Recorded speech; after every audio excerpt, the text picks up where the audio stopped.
لله رب العالمين والصلاة والسلام على أشرف الأنبياء والمرسلين وعلى آله وصحبه أجمعين.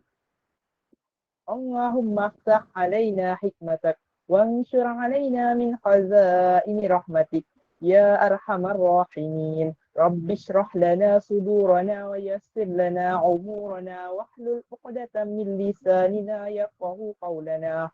ربنا آتنا في الدنيا حسنة وفي الآخرة حسنة وقنا عذاب النار. وصلى الله على سيدنا محمد وعلى آله وصحبه وسلم والحمد لله رب العالمين. Alhamdulillah. Okey, terima kasih sedap awak baca doa. Right, so kita mulakan tau. Yang tak masuk tu tak apa. Kita dengan apa yang ada. Right. Okay, bismillahirrahmanirrahim. Saya cuba nak habiskan bab 1. Sebab tingkatan 4 ni, kalau you guys tengok dalam buku teks, kita ada 13 bab. So saya cuba nak habiskan bab 1 ni dalam minggu ni. Minggu depan saya tak sure saya jumpa awak. So kita dah burn 1 minggu. So minggu lagi 1 saya baru jumpa awak lah. Okay. Right. Buku teks semua ada ke? Ada cikgu. Ada. Okay. Right. Ada. So kalau you guys ada buku teks, Alhamdulillah. Kalau korang ada buku teks, so hari ni kita masih lagi di bab 1. So saya just refresh balik apa yang kita belajar. Minggu lepas sebab dia ice breaking, so saya cerita dia banyak, tapi sebenarnya dalam buku teks tu adalah pada muka surat, kalau tengok buku teks muka surat 4. This one adalah pada muka surat 4. Sekejap.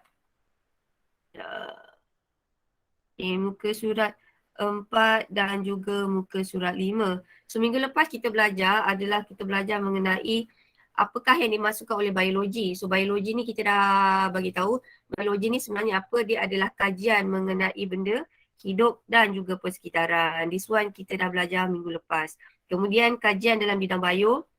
Okay, contoh kajian dalam bidang biologi. So kita ada botani, kita ada fisiologi, kita ada ekologi, mikrobiologi dan juga genetik.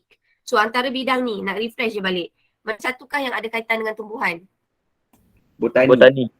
Yes, very good. Botani. So, hari tu kita dah belajar kajian bidang-bidang biologi dan kita nak tengok yang minggu lepas kita tengok sumbangan bio dalam kehidupan. So, sumbangan bio dalam kehidupan ni ada banyak tau.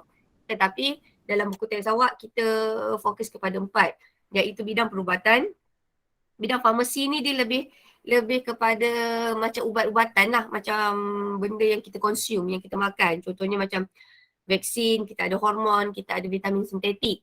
Kemudian kita bidang biologi ni juga digunakan dalam bidang makanan. So contohnya macam keju dan juga kicap. So basically bio ni bukan nak jadi doktor je. Bio ni bukan nak jadi pharmacist je. Bio ni bukan nak jadi dentist. Sebenarnya lebih daripada tu. So banyak bidang yang menggunakan bio. Kemudian akhir sekali kita ada bidang pertanian. So bidang pertanian ni kita ada hidroponik dan juga kita ada aeroponik. Okay, ni dah settle minggu lepas. Right. So sekarang dalam buku teks awak, kita nak belajar dalam muka surat 6 dan juga muka surat 7. So kalau dalam buku teks awak, you guys tengok muka surat 6 dan juga muka surat 7. So pada muka surat 6, this one dalam buku teks awak adalah pada muka surat 6. Korang ada buku teks tak? Ke korang tengah tergolek-golek ni? Atas katil? Ada buku teks cikgu. Alhamdulillah. Selain Ziad? Sekejap. Ada. Alhamdulillah. Okay, sekejap. Okay. So kita dah ada 30. Right, yeah, thank you Malti Sofia. So kita dah ada, Alhamdulillah, kita dah ada 38 orang. Alhamdulillah. Okay. Now, kelas bio yang ambil sepatutnya kita ada 47. Combine 4 UPSI dengan 4 UM. So basically saya assume 42 is just nice. So I'm waiting for another 2. Kalau dia dapat 42, it's nice lah. So maksudnya kehadiran kita cantik lah. Right. Now, peralatan dalam bidang bio. Korang tengok tau dalam buku, dalam korang punya textbook. Okay, kita ada stesen pancuran keselamatan. Dia macam shower. Okay, lepas tu kita ada stesen pencuci mata. Kemudian nombor 3, kita ada kabinet aliran lamina. And then kita ada kebok WhatsApp. Kita ada kabinet keselamatan biologi. Oi, kenapa saya ada dua ni? Oh, saya tersalin dua kali Sekejap Right, so this one saya padam yang mana? Saya padam dulu lah. Okay, right. So kita ada 5 peralatan biologi yang sepatutnya ada. Senang kata dalam makmal bio mesti ada 5 ni. Awak teka dalam makmal saya, antara 5 ni, mana yang saya ada dalam makmal saya? Stesen 5 ni pencuci mata. stesen pencuci mata. Ada satu lah maksud awak. Yang lain setuju tak? Kebok WhatsApp. Kebok WhatsApp. Okey, lagi? Teka kat makmal saya ada apa? Kabinet Keselamatan Biologi. Kabinet Keselamatan Biologi. Ziad mesti tak pernah masuk makmal bio. Lain? Stesen pancuran kecemasan. Stesen pancuran kecemasan. Ui, ni lagi lah. Saya rasa korang tak pernah tengok makmal bio ni. Tak pernah. Sedih. Tak apa, minggu depan insyaAllah. Okay, now saya nak beritahu awak. Dalam buku teks awak pada muka surat 6 ni kan kita ada 5 kan. Kita ada lebih kurang 5 yang sepatutnya ada dalam makmal bio. Set tu satu pun saya tak ada. Yang saya ada adalah Sinki. So basically untuk makmal bio ni, makmal bio yang kita ada kat sekolah kita adalah yang paling minimal. Yang paling minimum sekali, kalau mana-mana makmal wajib ada sebenarnya adalah sumber air. Kenapa tiba-tiba ada berlakunya macam asid masuk mata, so basically senang cepat kita cuci. So senang kata makmal bio sedih sikit lah. Makmal kat sekolah kita, satu pun kita tak ada. Kita tak ada stesen pancuran keselamatan. Stesen pancuran keselamatan ni macam shower tau. Kalaulah badan kita kena bahan kimia. Ni kalau badan kena bahan kimia dia macam shower. Lepas tu kalau stesen pencuci mata, ini kalaulah mata tu terkena bahan kimia. This one ni kalau untuk badan. Macam shower lah saya kata, badan. Kalau yang ini kalaulah mata. Mata terkena bahan bahaya. Mata nampak tak? Mata. Okay, lepas tu kita tengok dekat situ kita ada kebok WhatsApp. Kebok WhatsApp ni dekat makmal kimia ada tapi saya tak pasti kebok WhatsApp makmal kimia ni berfungsi ke tidak. So kebok WhatsApp ni maksudnya kalau bahan yang meruap. Contoh bahan yang meruap ni bahan yang kalau kita hidu dia boleh membahayakan kesihatan. So contohnya macam gas klorin, kita ada gas bromin, kita ada nitrogen dioksida. Senang kata kebok WhatsApp ni untuk mengelakkan daripada terhidu. Kita nak buat eksperimen. Mengelak dari terhidu gas yang bahaya. Senang kata eksperimen yang menggunakan gas yang bahaya kita tak boleh buat direct macam tu lah. So kita kena menggunakan kebok WhatsApp. Kemudian kita ada kabinet aliran lamina. Ini pun saya tak ada. Okay, menyediakan aliran udara yang ditapis di ruang kerja yang bersih. Senang kata korang nak buat kerja.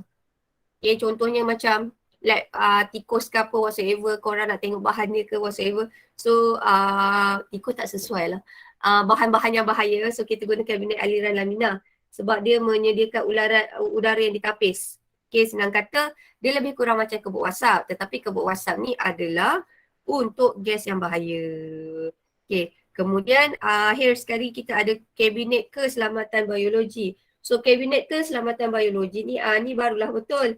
Ini katakanlah korang nak kaji mengenai mikrobiologi, so kita gunakan dalam tu. So basically 5 ni kita tak ada. Tapi yang paling penting tadi saya kata dalam makmal mesti ada apa? Sumber apa? Air. Ya, kita mesti ada sumber air. Okay, settle dah muka surat 6. So basically kita tengok peralatan perlindungan diri which is yang ini adalah dalam buku teks awak muka surat berapa ni? 7. Yeah, dalam buku teks awak ini adalah pada muka surat 7. Kalau korang nak buat eksperimen yang berbahaya, so this is peralatan yang korang kena pakai. Contoh yang paling utama, korang kena pakai topeng muka. Maksudnya korang nak buat eksperimen. Okay, nak buat eksperimen yang patutnya korang dah ada topeng muka. Lepas tu sarung tangan. Glove, biasanya kita pakai glove yang getah tu. Kemudian kita mesti ada baju makmal. Kita panggil baju makmal ni biasanya korang kenali sebagai lab coat. Lepas tu kena kasut makmal. Kasut tu mesti kasut yang macam mana? Boleh tak saya pakai kasut ada heel? Boleh tak saya pakai kasut yang stiletto? Boleh tak? Kasut yang tertutup. Kasut punya. Kasut yang keras. Very good. Terima kasih. Paling penting sekali dia mesti adalah kasut bertutup. So basically kalau korang nak pakai Vans ke, korang nak pakai Converse ke, tak kisah. Janji kasut itu mestilah kasut bertutup. Okay. And then katakanlah kita nak buat, kalau kita buat eksperimen dan apakah alat yang sesuai untuk protect mata kita? Google. Google. Yeah, kita kena pakai Google. So basically ini semua peralatan kalaulah korang nak buat eksperimen yang sepatutnya kita mesti ada 5 ni semua. Okay, kita ada Google, kita ada topeng muka, kita ada sarung tangan, kita ada baju makmal dan juga kasut makmal. Selesai kita buat eksperimen ni, barulah kita basuh tangan, pencuci tangan. Yang ni saya rasa semua orang tahu kot, yang hand sanitizer. Dulu sebelum COVID ni korang tak biasa dengan hand sanitizer saya rasa. Bila dah COVID ni saya rasa hand sanitizer tu mesti kalau girls mesti ada dalam beg korang kan. So hand sanitizer ni biasanya bila kita buat eksperimen, lepas tu barulah kita buat. Ataupun sebelum kita nak buat apa-apa, kita nak make sure tangan kita steril, kita kena pakai hand sanitizer. Apakah yang dimasukkan sebagai steril? Pernah dengar tak perkataan steril? Pernah dengar tak perkataan steril? Siapa tahu apakah yang dimasukkan sebagai steril? Tak pernah. Okey. Steril ni dia macam pernah tak tengok kalau orang tengok cerita drama kan, drama Korea ke drama Mak Saleh ke Grey's Anatomy ke yang dia basuh tangan and then dia tak nak touch orang. Kenapa dia kena buat macam tu? Saya kata tangan dia orang dah steril. Once kita dah cuci tangan, kita kata tangan itu adalah steril, dalam keadaan steril. Apakah yang awak faham mengenai steril? Bersih daripada Very good. Siapa ni cakap jap? Mukris ada cakap, sini ada Syamita ada cakap. Syamita kata dia macam bersih, bebas daripada kuman. Yes, very good. So senang kata, kalau steril tu adalah satu maksud yang kalau paling mudah saya cakap suci murni tangan awak, clean. So basically korang dah tak ada patogen. Okay, kalau saya tambah sikit kan kat sini kan, perkataan kuman tu kan. Kuman tu biasanya kalau juga jawab periksa kuman ni memang bahasa yang biasa kita pakai, tetapi dia tak sesuai tahu untuk sains. Biasanya kuman ni you guys ganti, kuman ni bahasa, saya nak cakap dia bukan bahasa sains lah. So you guys ganti sama ada mikroorganisma atau patogen. Patogen ni adalah mikroorganisma yang boleh menyebabkan penyakit. Tapi kuman tu biasalah orang cakap kuman. Tapi sebenarnya kuman tu awak nak cakap dia sebenarnya adalah macam mikroorganisma ataupun patogen yang boleh menyebabkan penyakit. Right. So sekarang kita tengok dekat sini pula. Ada bahan-bahan yang kita tak boleh buang dalam sinki tau. So antara bahan-bahan yang kita tak boleh buang dalam sinki adalah pelarut organik. Contoh pelarut organik ni adalah seperti macam alkohol. Alkohol. Lepas tu sisa organik. Contoh sisa organik, contohnya lah saya buat eksperimen bedah katak. Boleh tak saya buang katak tu dalam sinki? Still lah tak boleh kan. So bahan sisa organik ni contoh paling senang adalah bangkai lah. Lepas tu bio ni kita tak ada logam berat sangat. So basically ini adalah bahan-bahan yang kita tak boleh buang dalam sinki. So kita tak boleh buang pelarut organik. Ini adalah dalam muka surat 7 juga tau. Lepas tu kita tak boleh buang bahan sisa organik. Kita tak boleh buang logam berat. Contoh logam berat adalah platinum, mercury. Itu adalah contoh logam berat. Kita tak ada platinum, kita tak ada mercury. Mercury ni ada dekat dalam termometer saja. And then kita ada bahan meruap. Alkohol adalah bahan meruap. Contoh bahan meruap ni korang letak dia dalam tu, kalau korang tak tutup, bahan tu lama isi padu dia akan kurang. So itu adalah bahan meruap. So contoh bahan meruap adalah alkohol. Alkohol ni adalah pelarut organik dan alkohol ni juga adalah contoh bahan meruap. Alkohol. Kemudian kita ada bahan toksin. And then, saya cuba tau nak buat nota yang cantik. Tapi nota yang cantik ni dia gifted. Ada orang boleh buat, ada orang tak boleh buat. Ini dah habis cantik lah ni. Ini dah habis cantik lah untuk saya. Okay, lepas tu kita ada bahan reaktif dengan bahan radioaktif. Bahan reaktif dengan radioaktif ni apa beza? Bahan reaktif tu dia bertindak balas dengan air di udara. Bahan radioaktif tu bahan seperti nuklear, uranium. Okay. Bahan reaktif ni bahan yang mudah bertindak balas. Kalau dia kena air je dia boleh meletup. Contohnya kalau korang pernah belajar susun atau kreatif logam, kita ada kalium paling atas.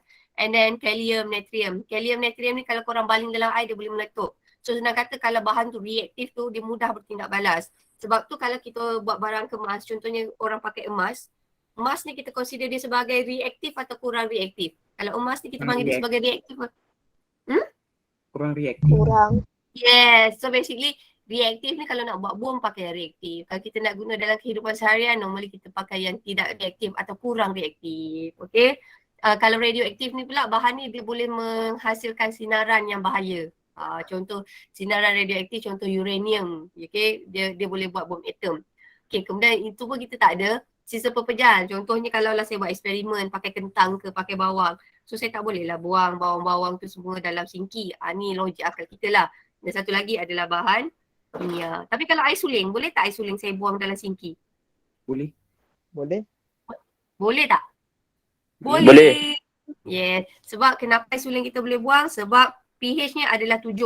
Tapi kalau lah bahan itu yang pH-nya adalah sangat berasid, which is kurang dari 5 atau sangat beralkali, ini kita tidak boleh buang dalam sinki. Contoh kalau saya ada larutan gula, boleh tak glukosa? Boleh tak saya buang dalam sinki? Boleh. Boleh. Boleh. Kenapa boleh? Sebab bahan tu ni Tak berasid, tak beralkali.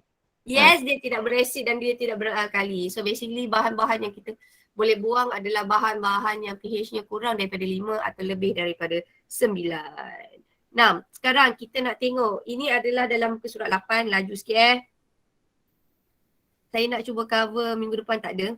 Okay dah, dalam muka surat 8 ni semua daripada buku teks awak tau. Cuma bestnya kita baca sama-sama. Kalau saya suruh baca seorang-seorang, saya takut semua orang rasa baru satu muka surat, semua orang dah tersungkur dah. Jihad kecil lah korang kan.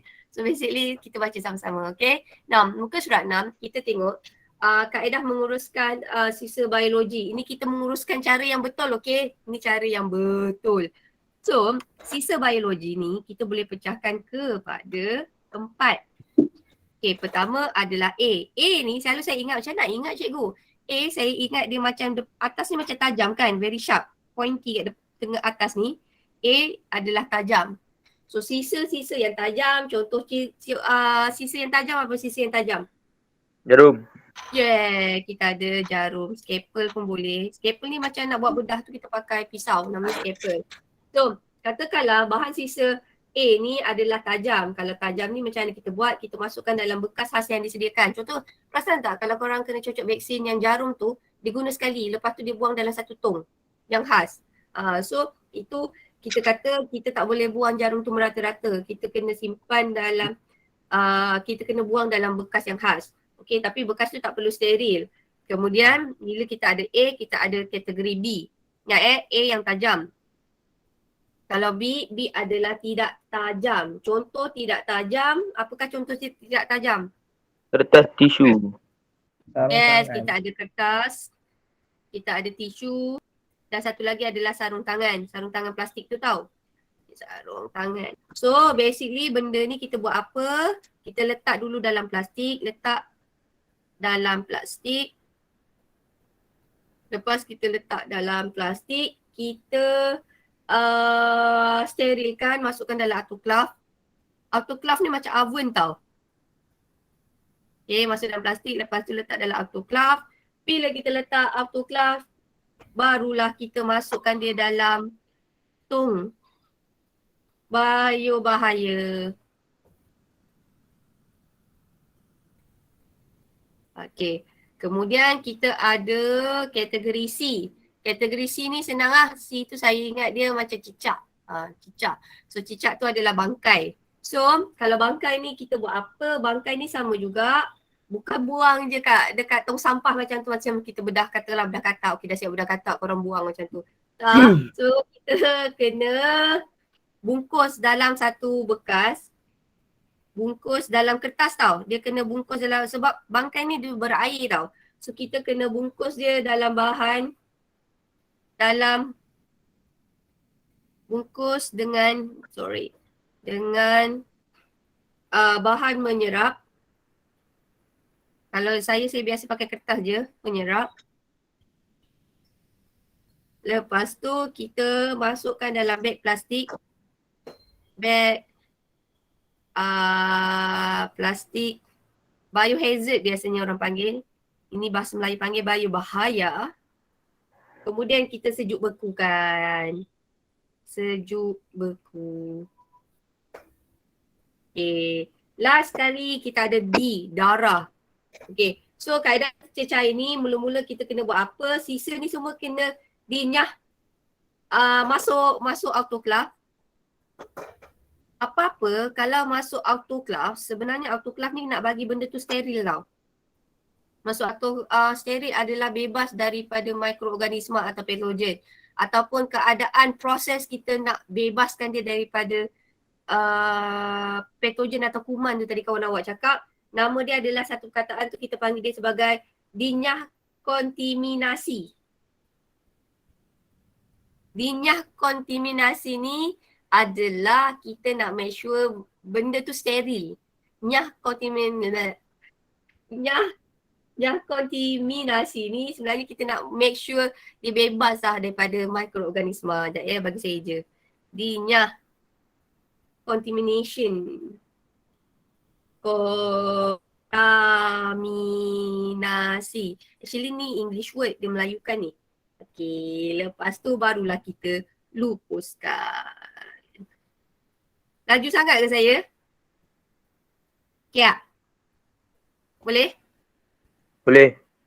Boleh, saya takut ada yang tergolek ni tau. Saya takut ada yang tak apa. Dua minggu je. Lepas ni, dia PDPR ni, belajar online ni, dia tak boleh lama-lama.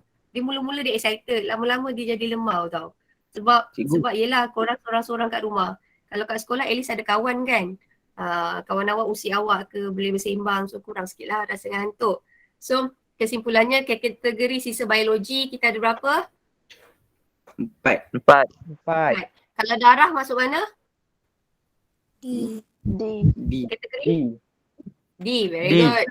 Kalau katakanlah saya kata sarung tangan? B. Yes, B. Kalau saya kata dia macam scalpel? A. Yes. Terima kasih. Settle dah bab 8. Muka surat 8. Nah, kita tengok muka surat 9. Nah, muka surat 9 kita tengok kemalangan dalam makmal ni ada 2. Okay, satu adalah contoh tau kemalangan makmal. So apa-apa kemalangan kita cuba sedaya upaya kita tak nak panik. Tapi kadang-kadang susah sikit tau. Kemalangan ni nak mengelakkan kita dari panik. Sebab once awak panik, kita cerita bio sikit tau. Bila korang panik, korang perasan tak jantung tu laju? Atau dalam keadaan nervous, korang perasan tak? Anything, jantung tu laju. So jantung itu laju adalah disebabkan awak ada buah pinggang, atas buah pinggang tu kita ada satu kelenjar, nama kelenjar tu kelenjar adrenal tau. So dalam kelenjar adrenal tu dia akan menghasilkan hormon namanya adrenalina. So bila otak kita ni detect kita dalam satu keadaan yang bahaya, so awak sebenarnya takut ke whatsoever, otak awak detect rangsangan awak dalam keadaan bahaya. So bila dalam keadaan bahaya, adrenalina awak akan terhasil. Bila terhasil dia akan menyebabkan jantung laju. Kadang-kadang awak punya tangan akan jadi menggeletar. So basically sebenarnya susah sikit kita nak what do you call, nak cuba rational dalam keadaan ketakutan. So basically kalau berlakunya kemalangan, first thing first awak kena buat adalah awak kena bertenang. Sebab kalau awak tidak bertenang, otak awak akan terima rangsangan awak dalam keadaan bahaya. Bila otak awak terima rangsangan awak dalam keadaan bahaya, dia akan terus bagi signal dekat awak punya kelenjar adrenal. So kelenjar adrenal akan menghasilkan hormon adrenalina. So bila awak dalam keadaan panik begitu, jantung awak akan jadi laju. So basically susah korang nak berfikir secara straight sikit. Susah nak berfikir secara rational. Sebab tu kadang-kadang kalau awak perasan orang dalam keadaan panik, contohnya panic attack. Orang dalam keadaan panic attack awak akan perasan jantung dia laju. Orang yang dalam keadaan anxiety atau panik biasanya kalau orang tu teruk dalam keadaan panic attack, dia rasa macam dia orang kena serangan jantung. Saya tak tipu. Sebenarnya bukan serangan jantung, tetapi orang yang menghadapi panic attack tu, dia orang fikir dia orang dalam keadaan kena serangan jantung. Kenapa? Sebab lagi sekali saya kata otak tu diterima rangsangan awak dalam keadaan bahaya, jantung tu akan melaju disebabkan oleh hormon adrenalina. So bila dia punya jantung terlalu laju tu yang dia rasa macam jantung dia macam nak keluar daripada badan. So basically kalau boleh apa-apa normally kalau awak tiba-tiba nak kena anxiety ataupun panic attack, the first thing awak kena buat distraction. Sebab tu ada orang kata kena tarik nafas dalam-dalam, kena share distraction, kira 1, 2, 1 sampai 10. Kenapa kita tak nak otak kita tu terima signal kita dalam keadaan bahaya. Oh, kejap. Right? So basically kalau you guys ada kawan yang awak nampak tiba-tiba dia dalam satu keadaan panik, ataupun awak nampak dia macam nak kena anxiety ataupun ataupun panik, normally awak kena buat dengan dia, awak kena suruh dia tarik nafas dalam-dalam, cari distraction untuk dia. Okay, right, sebab bila dah kena teruk tu susah sikit lah. Right, now nak cerita kemalangan je ni kan. Nah, sebab saya rasa it's normal punya kalau kemalangan korang akan rasa jantung tu laju. So kemalangan dalam Makmal Bayu ni tak adalah teruk sangat. So kita ada 2 je kemalangan, sama ada tiba-tiba asid tumpah. Bahan kimia contohnya yang ini asid tau. Ni asid. Yang ini contohnya bahan kimia adalah mercury. So kita jarang lah ada Makmal Bayu ni kurang sikit tau yang ini. Ini biasanya kimia. So mula-mula buat apa tengok. Saya saja buat macam ni tau, step dia sama. Mula sama je, kalau berlakunya kemalangan, mula korang jangan cover tak bagi tahu cikgu, insyaAllah cikgu tak marah. Dah nama kemalangan kan? Bukannya benda yang kita sengaja nak buat. So maklumkan pada cikgu, lepas tu kalau mana-mana kawasan yang tumpah tu jadikan kawasan larangan. Sama saja, dua-dua jadikan kawasan larangan. Bezanya adalah nombor 3 tau. Kalaulah asid yang tumpah, orang sekat dengan pasir. So situ asid sekat dengan pasir. Lepas tu awak kaut, lepas tu buanglah kat luar tempat yang selamat. Tetapi kalau mercury, kita tabur dengan sulfur. Tutup dengan sulfur. Maksudnya mercury tu, atas tu tutup dengan sulfur. Lepas tu buat apa? Bomba. Bomba. Kenapa kena panggil bomba? Kenapa mercury ni tak boleh buang sendiri? Kenapa kena panggil bomba? Sebab dia boleh Sebab meresap dia dalam bahaya je. Sebab apa? Sebab dia boleh meresap dalam kulit. Yes, sebab dia adalah logam berat yang boleh meresap dalam kulit. Sebab tu kena panggil bomba. So basically kesimpulannya awak tengok ke sini, kemalangan ni awak tengok dia daripada apa. Kalau dia kemalangan bahan yang lain selain daripada mercury, letak pasir. Boleh buang, kita boleh buang sendiri, kita boleh settle sendiri. Tapi kalau mercury, kita tak boleh settle sendiri. So kita kena panggil bomba. Laju sangat ke saya? No. Okay, yang ni sebenarnya korang dah belajar masa tingkatan 1 tau. Amalan-amalan di Makmal Biologi. Contohnya amalan biologi, pakailah baju yang tutup. Janganlah pakai seluar pendek, janganlah pakai miniskirt. Sebab kita kalau masuk makmal, kita kena protect badan kita. So basically kena pakai etika berpakaian macam tadi. Pakai goggle, pakai lab coat, pakai sarung tangan semua. So amalan dalam Makmal Bio yang betul tau, kita belajar yang betul. Okay. So etika berpakaian. Lepas tu langkah keselamatan kebakaran. Ini fire drill. Lama dah tak buat fire drill? Korang bila last saya buat fire drill? Tahun lepas tak ada. Tingkatan 1 lah Pernah tak ada buat latihan kebakaran? Ke sekolah rendah? Dan 2 rasanya. Ada tak Sekolah tingkatan rendah. 1? Sekolah rendah, sian. Korang sekolah menengah tak buat lagi kan? So, Ada cikgu sekali. Tingkatan Pernah? 2. Sekali. ada sekali. Tingkatan Tahun berapa? 2000. 1 ke 2? Dua. Sekali, 2 sekali. Bagus dia. So fire drill ni penting tau. So ini adalah langkah keselamatan kebakaran. Awak kena tahu awak kena buat apa. Jangan lari-lari, tapi kena jalan cepat. Jangan jalan macam nak praktis jalan pengantin. Macam tu lah. Kemudian pengendalian kaca dan juga bahan kimia. Yang ini adalah kalau kita buat eksperimen. So biasanya kalau buat eksperimen, yang ni kita akan terang nantilah. Korang ada water bath, kukus air whatsoever. Tu kita akan belajar nanti. Okay. Kemudian cara pengendalian spesimen hidup. Ini contohnya kalau nak bedah katak. Bedah katak kita buat apa? Kita boleh tak ketuk kepala dia? Tak boleh. Kita kena letakkan dia dalam satu bekas, letak kloroform. Tu cara yang betul. Kemudian bantuan kecemasan. Contoh bantuan kecemasan tadi macam lah tiba-tiba awak nampak dia luka whatsoever, terus bagi tahu cikgu, and then kita cuba dekat makmal biasanya kita ada kotak peti kecemasan. So kita akan bagi, teruslah kita bagi dia punya treatment. So senang kata kat Makmal Bio, kita mesti ada peti kecemasan in case anything happen. Seterusnya ni 1, 2, 3, 4, 5, 6 peraturan makmal. Contohnya korang nanti tengoklah kat Makmal Bio ada peraturan dia sendiri. So ni saya tak nak tak nak cerita. Yang ni korang boleh tengok sendiri, right? So ini adalah amalan-amalan. Senang kata, saya pernah cakap dengan awak kot, saya kata anything sebenarnya dalam hidup kita ni kita kena ada rules. Kita tak boleh hidup tu tanpa rules. Bila dia tak ada rules, dia akan something bad happen. Contoh paling mudah lah untuk saya. Ibaratkan kalau kita kan sebagai pengguna jalan raya, kita tak mematuhi semua undang-undang dekat jalan raya. Ada lampu merah kita bantai, kalau jalan tu sepatutnya satu hala korang pun bantai. So apa jadi kalau katakanlah kita guna jalan raya tu tapi kita tak follow the rules, what will happen? Accident. Yes, dia akan jadi accident. So sama juga, mana-mana tempat awak kena ingat, awak kena respect tau. Any place kalau kita pergi, kita kena respect tempat tu. Contoh kalau kita masuk masjid, dia ada rules dia kena menutup aurat. Kalau masuk Makmal Bayung, dia ada rules dia kenapa, apa yang boleh buat, apa yang kita tak boleh buat. So anything bagi saya kesimpulannya paling mudah. Kalau kita pergi mana-mana tempat, kita kena hormat tempat tu. Kalau tempat tu dia ada rules yang begitu, kita kena follow rules begitu. Sebab kalau kita pergi rumah orang, orang tu ada dia punya rules kan. Ingat kan kalau dalam Islam pun kata, betul tak ni? Saya lupa lah ustazah saya ajar.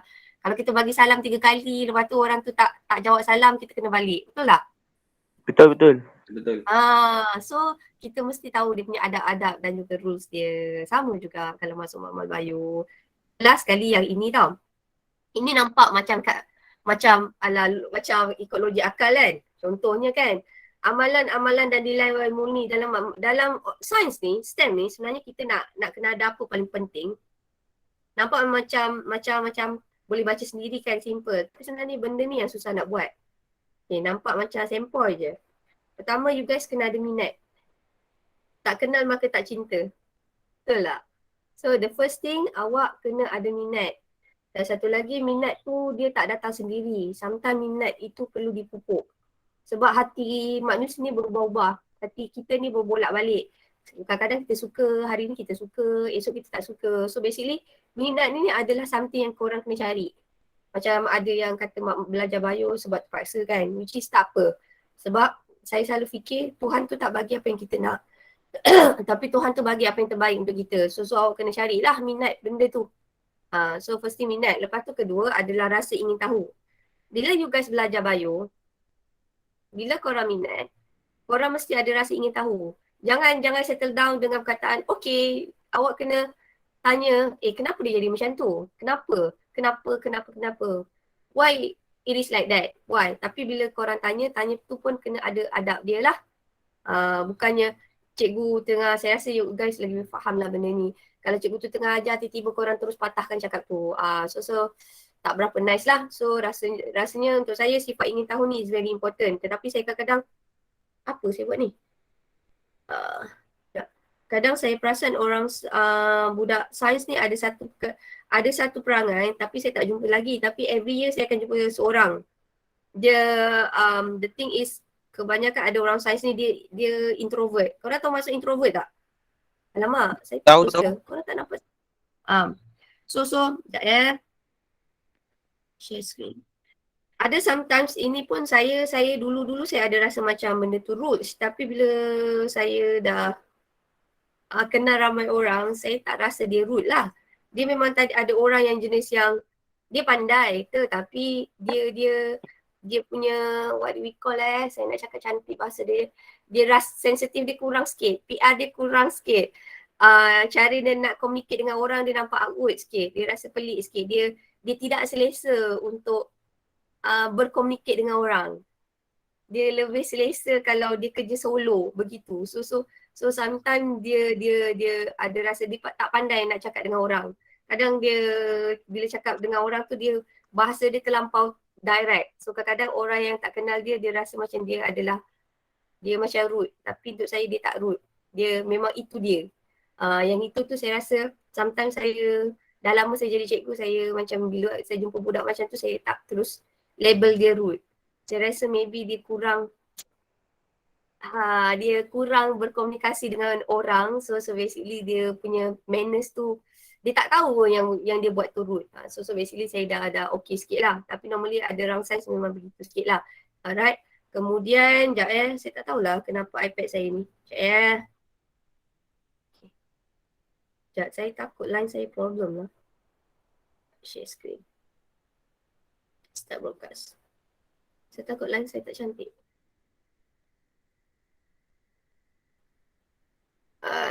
Right. Okay, yeah. Sini. So, rasa sifat ingin tahu, jujur, tepat, rajin dan juga tabah. Apa tu tabah? Apakah yang dimasukkan dengan tabah? Apakah itu tabah? Orang saya kena tabah tau. Kenapa kena tabah? Dia sanggup hadap cabaran. You tabah, korang kelas tambahan banyak. Yang paling banyak kelas tambahan kelas sains. Yang paling banyak homework kelas sains. Yang banyak kena smash kelas sains. So basically awak kena tabah. Tapi saya boleh bagi tahu awak, tak rugi masuk kelas sains, tak rugi masuk aliran sains. Sebab bila you guys dah biasa susah, dah biasa kena smash tu, normally dia akan buatkan awak lebih kuat sikit lah. Tapi bukanlah saya ambil kesempatan saya pergi bully awak, tak ada. Cuma kita sains ni memang awak kena tabah. Contohnya nak pandai at maths, bukan sekali belajar you guys terus pandai. So basically korang jangan give up, korang kena tabah lah.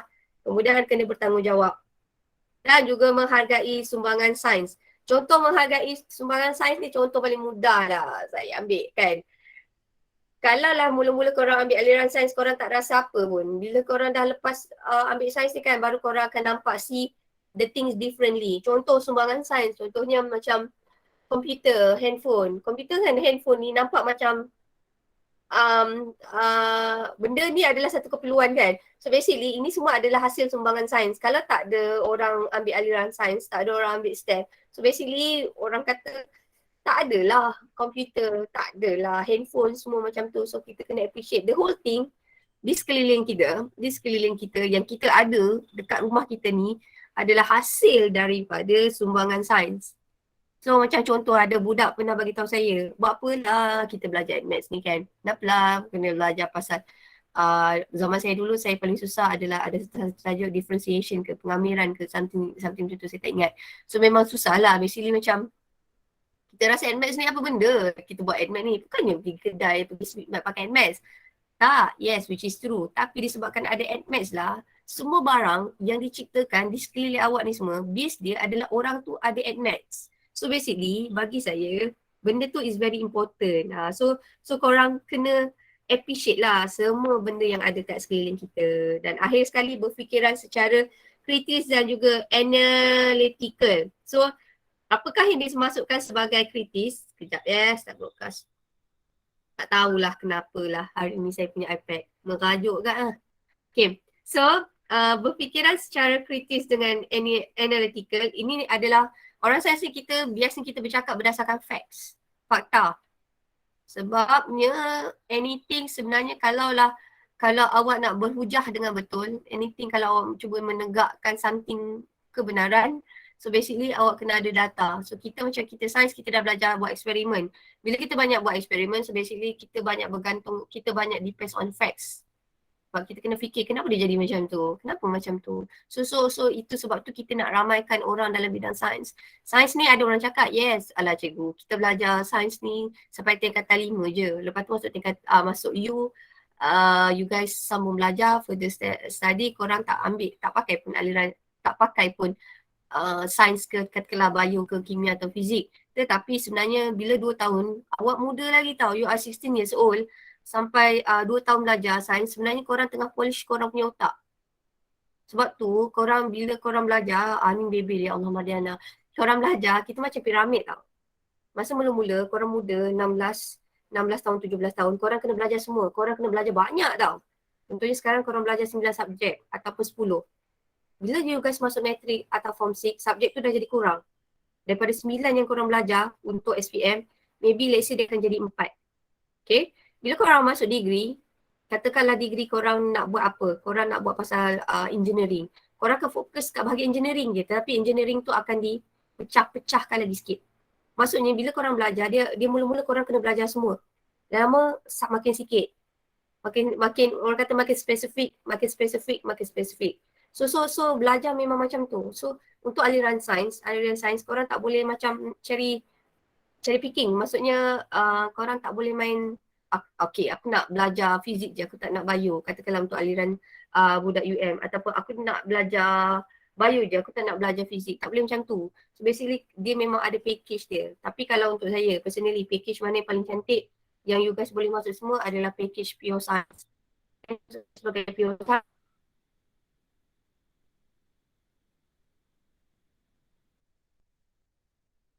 science tu tapi ambil lagi. Tuhan itu tak bagi, tapi Tuhan biasa bagi. So, dah habis ni. Saya nak masuk tajuk buat eksperimen. Right, ni settle. So sekarang kita nak masuk sekejap ya. iPad. Sekejap. Ada biologi. Okay, sabar dengan saya. Kalau korang nak makan boleh makan. Kalau korang ya, jadi orang ilmu tu sampai belajar ini.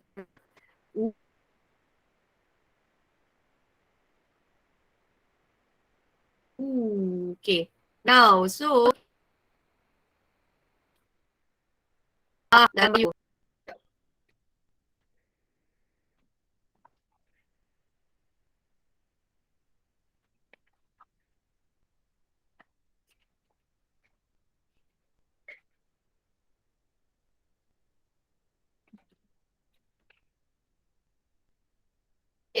You guys nampak tak? Ni yang paling sopan sekali, yang paling decent lah yang saya jumpa kan. Yang semua macam seksi sikit kan. Okay now, so yang ni saya ni sikit buku teks awak pada muka surat 13. Okay now, bila bio ni kita ada macam maths kita ada plan dan donggakan, korang tak belajar lagi kot. Kalau macam untuk sains ni, kita ada pemerhatian dari sudut yang berbeza. Ia berdasarkan satah keratan. Okay, satah itu adalah apa? Satah sebenarnya adalah permukaan rata bayangan badan. Senang kata kita nak cerita pasal bahagian badan kita. So basically satah kalau dibahagikan kanan dan kiri, left and right, kita panggil dia sebagai sagittal. Senang kata satah ni kalau kita kata bahagian sagittal, so maksudnya kita cuba compare bahagian kanan dan kiri. Itu adalah sagittal. Kalaulah katakanlah bahagian badan depan, inilah depan, muka kat mana ni frontal. Lepas tu awak ada punggung, itu adalah satah yang membezakan kita punya frontal. Frontal tu depan. So senang kata saya ulang lagi sekali. Satah ada 3 jenis satah. Yang membezakan kanan dan kiri namanya satah sagittal. Yang membezakan depan dan belakang, kita panggil dia adalah sebagai satah frontal. Kalau yang nak membahagikan antara awak punya pinggang dengan bahagian bawah, itu kita panggil dia sebagai satah melintang. So satah ada 3 jenis. Kanan dan kiri namanya sagittal. Depan dan belakang namanya adalah frontal. Kalau kita patahkan dia, potong dia, nak bezakan bahagian atas, bahagian bawah, itu kita panggil dia sebagai satah melintang. Itu adalah satah. Kemudian kita nak tengok pula, ni apa? Saya pun tak tahu ni apa. Okay, so awak tengok pula pada muka surat arah biologi pula, muka surat 14. So dalam muka surat 14, you guys tengok dekat situ, katakanlah ini bahagian ikan. Saya nak cari ikan, saya tak ada ikan lah dalam bilik ni. Tak ada ikan. Okay, so katakanlah bayangkan ni ikan tau, ni ikan. Bayangkan ikan, so kita tengok arah pula. Kalau arah di depan, okay, ini namanya anterior. Depan anterior. Kalau belakang, namanya adalah posterior. Atas, okay, saya buat macam ni lah. Atas, namanya adalah dorsal.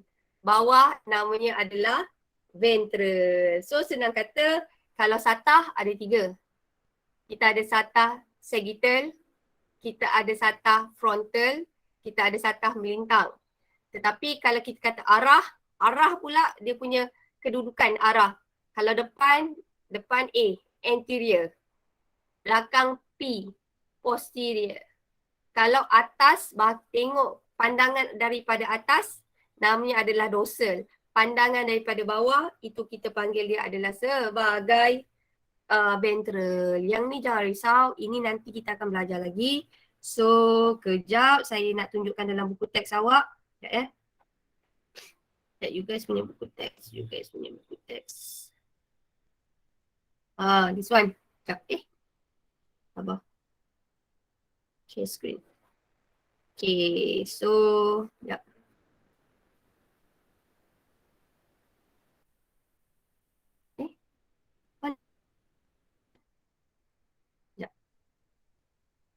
Ya, saya cuba share screen lagi sekali. Hari ni saya punya iPad tidak memberi kerjasama lah. Merajuk katnya.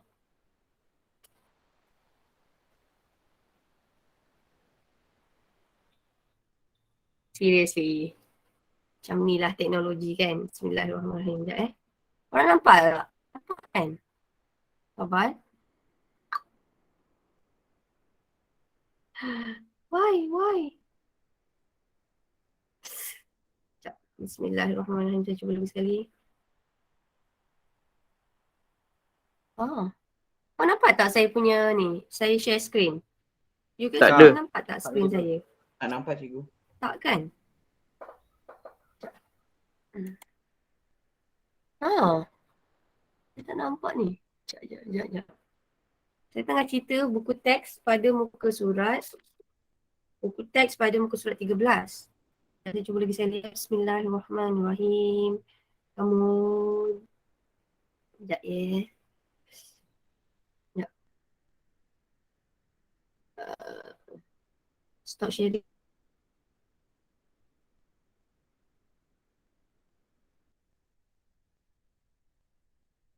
Okay. Start broadcast. 3, 2, 1. Okay. Saya cuba tunjuk. Sekejap.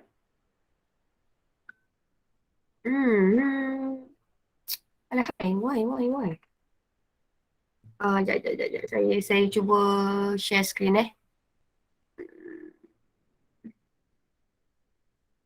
Sekejap. Your entire screen. Aduhai. Sekejap. Oh! Okay, saya tahu kenapa. Hai, sekejap. Stop sharing. Oh, saya kena tendang dalam meeting saya sendiri. Sekejap Wish, Nisha masuk. Sekejap Saya kena tendang daripada meeting saya sendiri. So basically saya kena masuk. Okay, faham? Okay. Bismillahirrahmanirrahim. Sekejap Line dia tak berapa cantik. Sekejap Bismillahirrahmanirrahim. Sekejap. Cancel. Join. Sekejap. Ya, Wi-Fi saya tukar. Sekejap. Sekejap.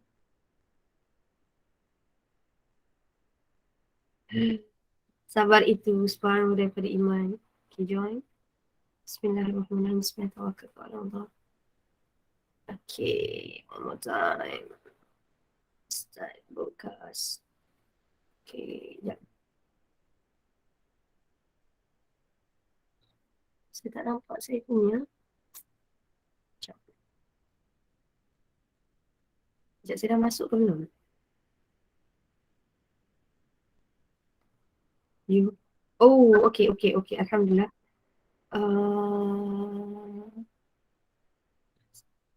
Nampak tak?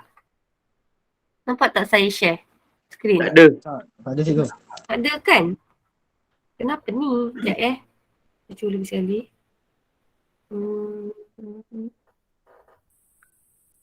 Madiana. Sekejap. Saya masuk 2 ke? Stop sharing. Sekejap. Share screen.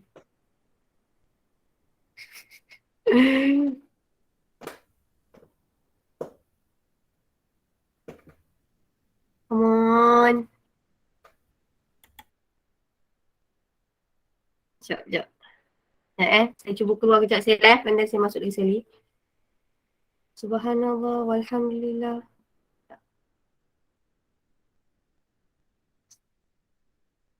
Sekejap Okay. Sekejap saya cuba masuk lagi sekali. Ni kalau tak boleh, saya cakap je lah. Lepas tu saya habiskan awal. Itulah, saya cuba nak habiskan ni sebab minggu depan tak ada. Tapi sebab, macam mana nak cakap, ada benda ni, macam mana saya nak bagi tahu tak ada benda, banyak benda luar kawal lah. Maksudnya kalau lah yang saya belajar zaman COVID ni 2 tahun ni, nak masuk tahun ketiga ni. Tahun ketiga ni ada benda ni kita kena humble sikit lah. Maksudnya ada benda ni dia adalah benda luar kawal, which is kita hanya merancang tetapi ada macam mana Allah, Tuhan tu is the best plan. Kita merancang, kita rasa kita dah plan cukup baik kan, tapi sebenarnya itulah, kita ni manusia biasa kan, ada orang lagi, maksudnya ada kuasa lebih besar daripada kita yang control everything. Sekejap saya ambil ni lah. Saya ada satu lagi backup. Biasanya normally saya akan ada backup lah. Kalau katakanlah plan A tak jadi, saya ada plan B. So saya ada plan B ni kan, open. Right. Mardiana. Okay, saya share ni. Kalau ni cakap tau. Bismillahirrahmanirrahim. Your entire screen. Join. Alright. Okay, nak habiskan ni. Line saya tak cantik lah. Saya punya wifi dia tak nak kawan. Dia tak nak kawan dengan iPad saya. Okay, nampak tak? You guys boleh nampak tak saya share? Tak ada. Tak Tak nampak. ada. Apa ni? Tak ada. Tak nampak apa-apa. Tak nampak cikgu. Tak nampak cikgu. Sabar.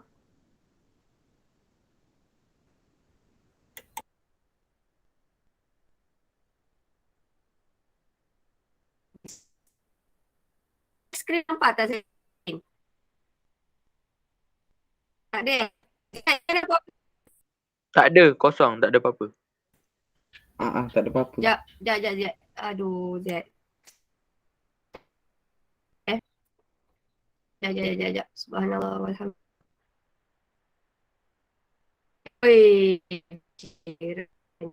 Tapi nak marah.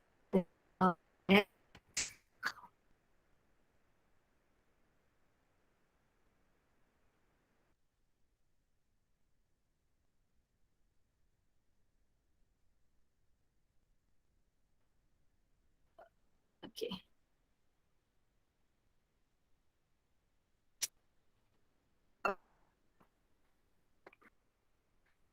Tak boleh lah. Saya langsung. Sekejap, lagi sekali. Sekejap.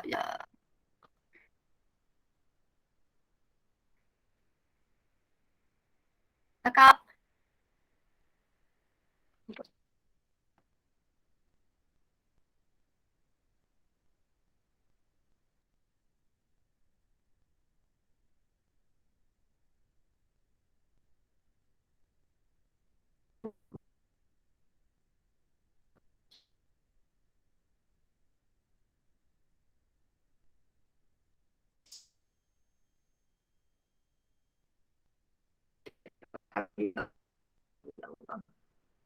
Last try. Bismillahirrahmanirrahim. Last try ni kalau kita habiskan kelas kat sini lah. Bismillahirrahmanirrahim. Bismillah.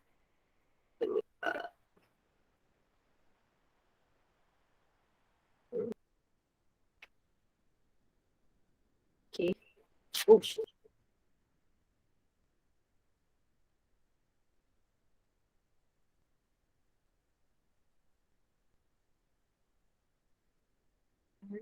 Ya, Mardiana, you share screen, start broadcast, dismiss. Sekejap, saya share pakai handphone ni.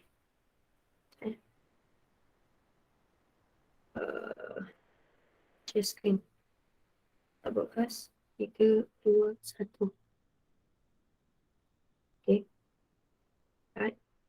Sekejap. Sekejap.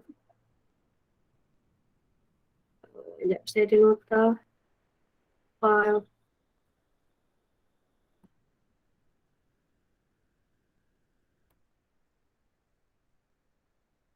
Nampak tak saya share? Saya rasa macam tak nampak je. Dah ada. Dah ada. Dah nampak. Dah ada? Tak ada dah. Nampak? Betul kan? Nampak. Ya. Betul. Betul-betul. Sekejap. Saya lupa.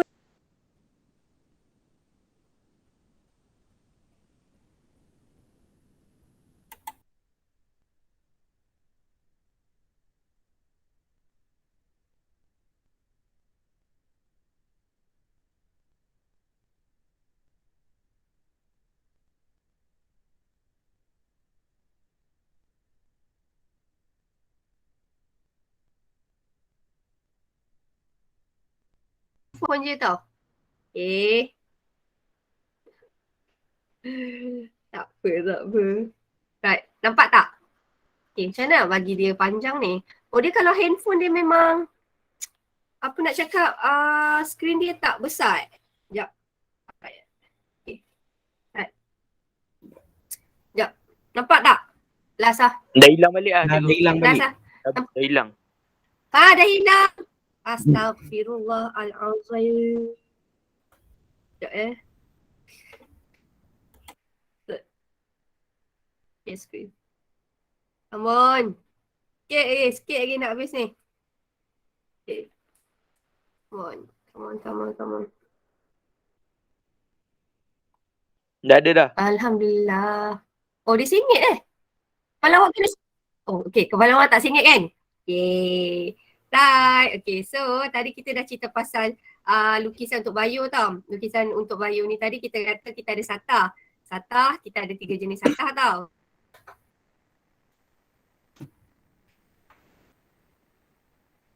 Kita ada satah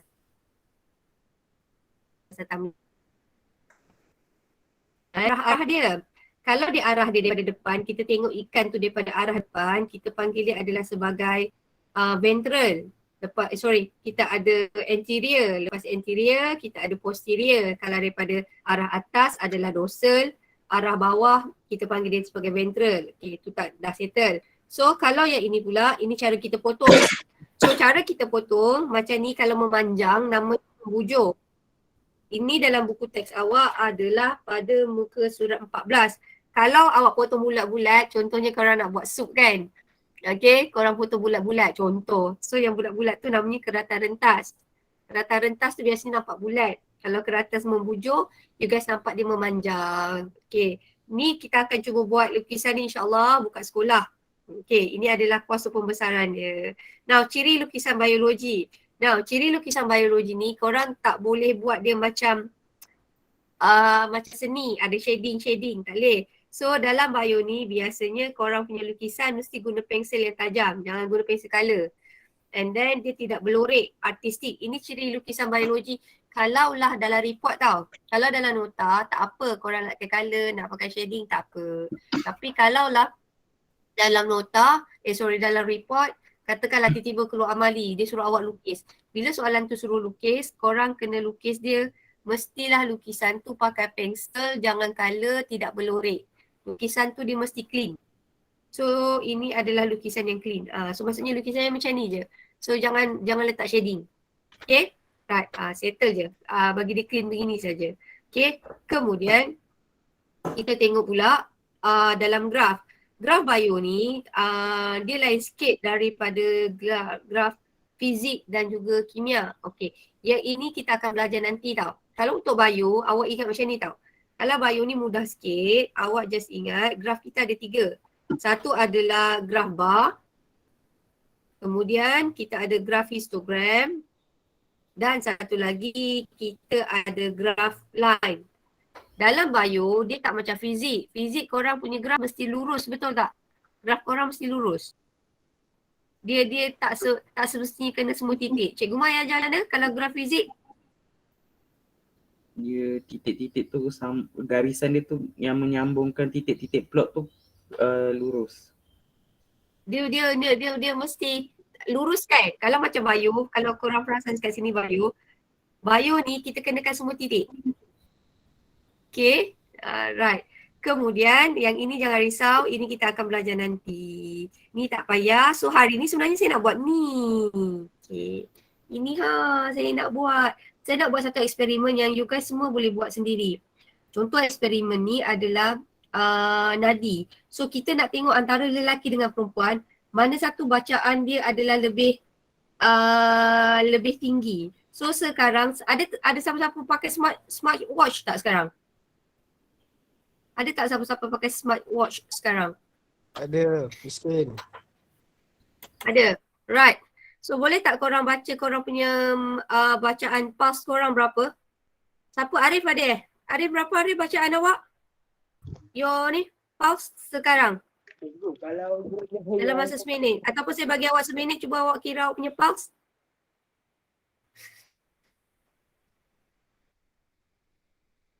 Dapat berapa? Okay. Berapa? Ada boleh baca pulse tak? Bismillahirrahmanirrahim. Alhamdulillah. Okay. Katakanlah kalau tak boleh sekejap. Alhamdulillah. Cepat saya cuba ni. Last. Subhanallah.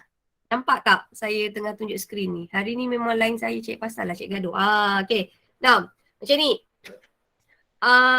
Korang kalau apa-apa aktiviti kan korang cari pulse. Pulse ni, nadi ni korang boleh cari banyak tempat. Bukan cari, korang buat segak, ingat tak buat segak? Yang cikgu suruh lari berapa minit? Seminit ke 3 minit tu? Kalau cikgu Safari dengan cikgu Reki tu. Lepas tu korang kena cari nadi.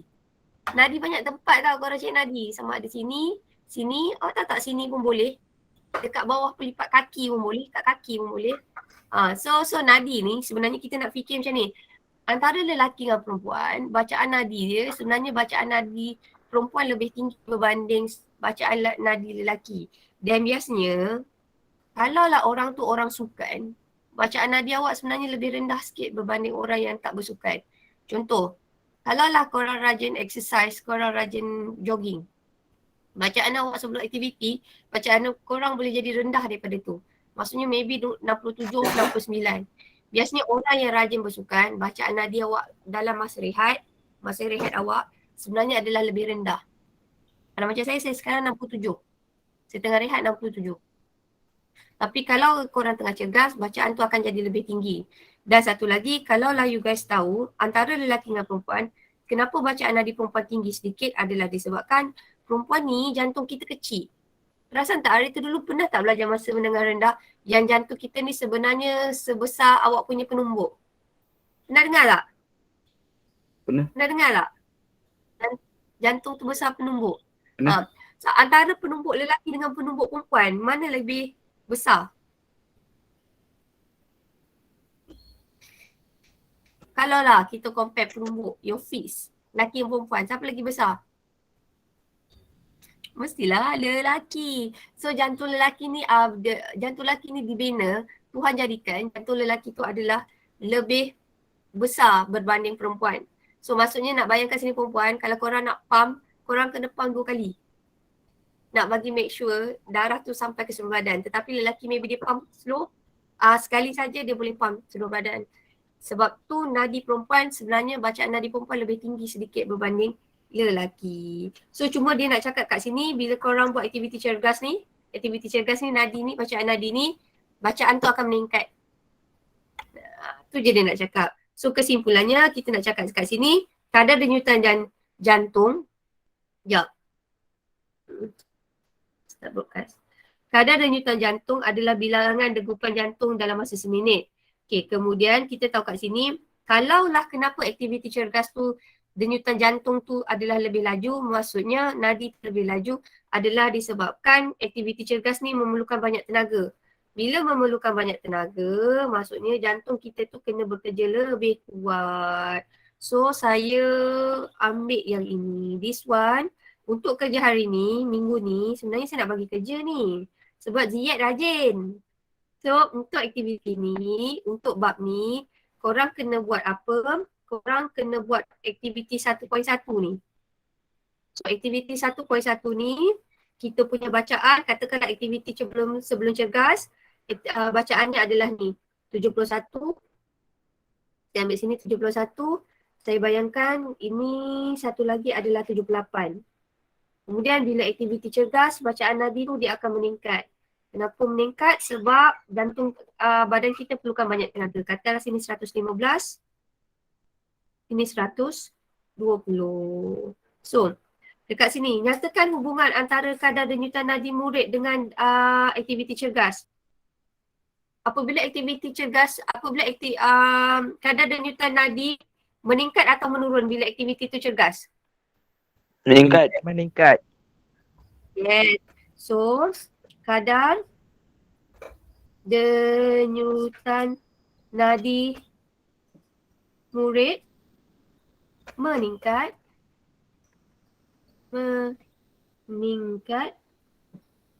apabila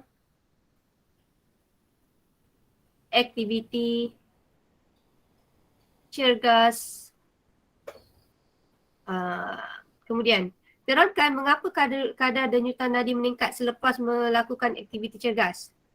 Aktiviti cergas ni memerlukan banyak tenaga tak? Ya. Ya. Ya. Yes. So, aktiviti cergas memerlukan banyak tenaga. Oleh itu, jantung mengepam darah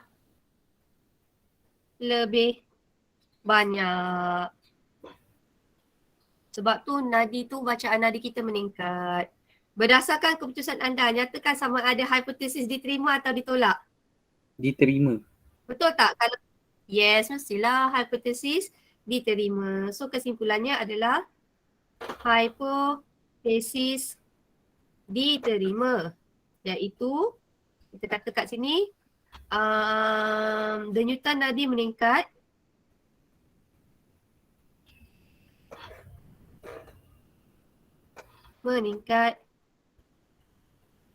apabila aktiviti cergas dijalankan. So, untuk homework, korang untuk bab 1 ni, you guys buat aktiviti 1.1 sahaja. Buat yang ini sahaja. Right, ni dah settle. So, homework yang itu, this one, okay, jom kita habiskan kat sini. Okay, 1.2. Nyatakan 3 contoh peralatan perlindungan diri dalam makmal. Google. Buang masa lah saya hari ni. Yes, Google lagi. Topeng muka. Topeng Makmal. muka. Okay, so contoh perlindungan diri dalam makmal serta dia punya fungsi dia kat sini sebenarnya ada banyak. Sekejap, kenapa jawapan dia nyatakan perlindungan diri? Ni bukan jawapan dia ni. Jawapan dia adalah Google. Topeng muka kan? Topeng muka mas muka ke? Sekejap. Mas topeng muka. Ya, bahasa Melayu tiba-tiba saya rasa pening tak. Topeng muka. Kasut bertutup. Selepas menjalankan eksperimen anda, diberi tugasan menguruskan bahan sisa biologi kategori B, iaitu tidak tajam. Fikirkan cara terbaik sisa biologi tidak menjejaskan alam sekitar. So sisa biologi ni adalah contohnya macam tisu, sarung tangan. So kita perlu bungkus, masuk dalam beg bahaya. Kemudian kita letak dalam tuklap. Sterilkan dalam tuklap. Lepas tu disterilkan. Lepas tu buang dalam tong biohazard. So boleh. Yeah. Good. Kemudian nombor 3. Okay, setelah kemalangan, suatu kemalangan telah berlaku dalam makmal melibatkan tubuhan Mercury. Berapa step tadi? 4. Oi, tak ada jawapan dah ni. Berapa step tadi? 4. Maklumkan guru. 4, ya. So mula-mula langkah dia adalah maklumkan kepada guru. Very good. Jadikan Kemudian kawasan jadikan tumpuan, bahan kawasan larangan. Kawasan Taburkan serbuk sulfur pada Mercury. Bunyi pihak bomba. bunyi pihak bomba. Bunyi bomba. Ya, tahniah. Okay, so nombor 4, bahan kimia perlu dikendalikan dengan cermat untuk mengelakkan daripada terjadinya kemalangan yang tidak diingini. So, cara-cara dia buat apa? Ini adalah dia punya step. Langkah berjaga-jaga mengendalikan bahan kaca panas adalah laporkan sebarang kerosakan. Okay. Kemudian jauhkan bahan kimia daripada mudah terbakar daripada sumber jalaan api. dia larang menyentuh, merasa, menghidu bahan kimia secara langsung. Ni budak suka buat tapi saya tak tahulah. Normally jangan rasa, apa-apa pun korang jangan rasa. Janganlah walaupun saya kata tu larutan gula, jangan rasa. Okay, so kita dah habis bab 1 ni. Saya minta maaf untuk hari ni punya kelas tak berapa smooth. Okay, so homework awak adalah ini sahaja. Saya minta maaf hari ni tak smooth lah. Okay, 1.1, aktiviti 1.1 dan juga awak buat praktis formatif 1.2 sahaja. Kemudian 1.3 ada ke? Okay, last tinggal 1.3. 1.3 ni saya nak ajar awak sikit je. Yang ni nanti kita buat amali baru nampak tau. Awak tengok sini tau. Dalam bio kita ada 3 jenis pemboleh ubah tau. Biasanya yang nampak diubah-ubahkan ni pemboleh ubah apa? Manipulasi. Yes, dimanipulasi. Yang kita cari ni, hasil dia, result ni, ini adalah pemboleh ubah apa? Pemboleh ubah bergerak balas. Terima kasih, bergerak balas. Dalam kes ni, bergerak balas kita ada 2 tau. Satu bergerak balas ni yang kita tak kira, data mentah. Satu lagi, yang ini adalah pemboleh ubah bergerak balas yang kita dah kira. Yang ni, senang kata pemboleh ubah bergerak balas biasanya ada 2. Satu yang data mentah, 2.5, 3.0, 3.5, 4.0.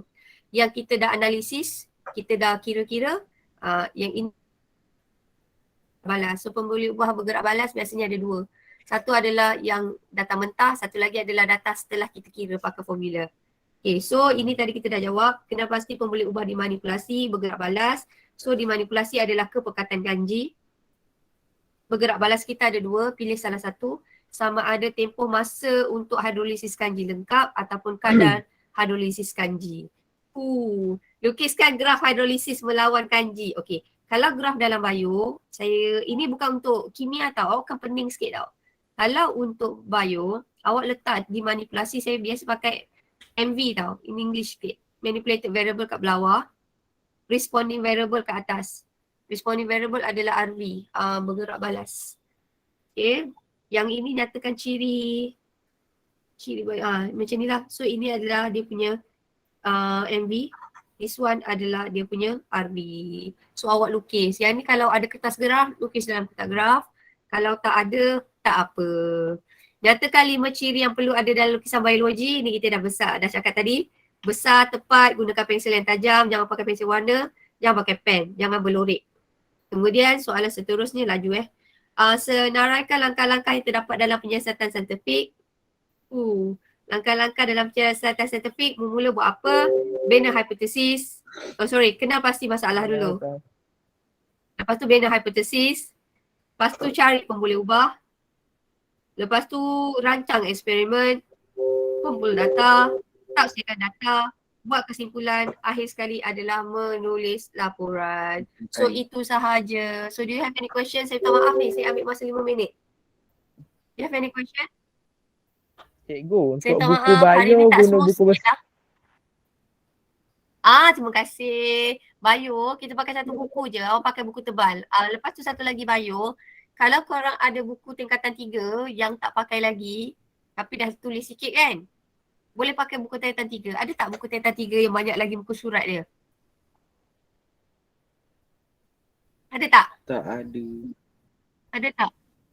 Ke korang dah benda lama jangan dikenang, semua nak pakai buku baru? Buku Kalau tiga ada semua buku dah lama, penuh. korang boleh pakai buku lama. Free semua dah ni? Bagusnya. Awak ni, saya tak nak cakap lebih-lebih tapi awak punya starting bagus tau. Sebab korang, tapi tak tahulah saya dengar Arif dan Salman je ni kan. Yang lain tu saya tak kenal lagi. Tahap kefahaman tau. Tahap kefahaman. Refleksi tahap kefahaman hari ni. Korang pakai satu buku je. Ada buku tak? Kalau tak ada, pakai buku lama tau. Saya tak suka membazir buku. Lepas tu bio, kita pakai satu buku je. Tak payah banyak-banyak. Sebabnya saya fikir bio ni kita nanti banyak buat eksperimen tau. So eksperimen tu yang akan buat awak pening sikit. Tapi bio ni belajar sains ni sebenarnya seronok. Buat eksperimen ni seronok. Yang tak seronok buat report je. Okay. Now, so akhir sekali habis kat sini refleksi kita kelas hari ni. Saya kena buat yang ni. Save, sekejap. Launch. Okay. Cuba awak jawab refleksi kelas hari ni. Lepas tu itu sahaja. Saya minta maaf hari ni saya tak smooth lah. Rasa macam frust sikit tapi macam mana lah nak buat benda luar kawal kan. Saya tak boleh nak buat apalah. So tahap kefahaman hari ni yang vote baru 3 orang. So yang lain boleh vote. Terima kasih kerana sudi luangkan masa belajar biologi. Biasalah. Hidup kita ni kan ada naik turun kan. So hari ni is not my smoothest day. Saya rasa hari ni saya ajar tak berapa nice sikit. Tetapi nak buat macam mana kan. So saya reda lah. Okay. So tengok tahap kefahaman hari ni 22 orang vote. 4 orang cakap tahap kefahaman 79 hingga 60. Ada lagi tak yang nak vote? Orang boleh tengok dekat situ. Kita ada berapa orang ni? Kita ada 39 orang. So hopefully 39 ni vote. Tengok hari ni kita belajar, kita faham apa. Okay, so anything? Sekejap.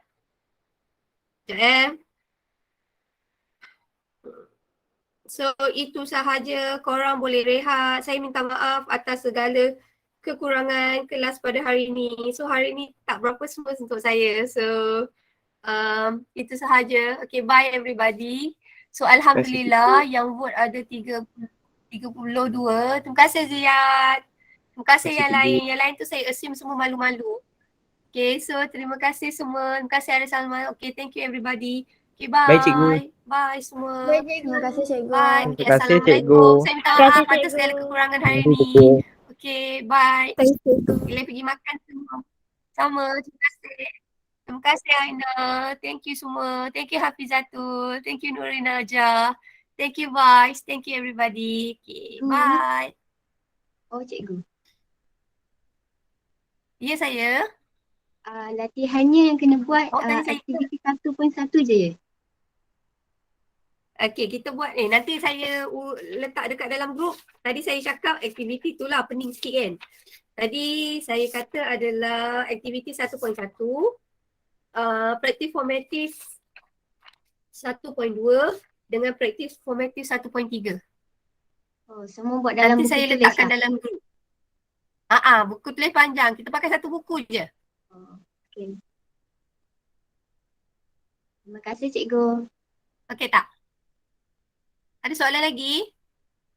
Tak ada cikgu. Sama. Okay, bye.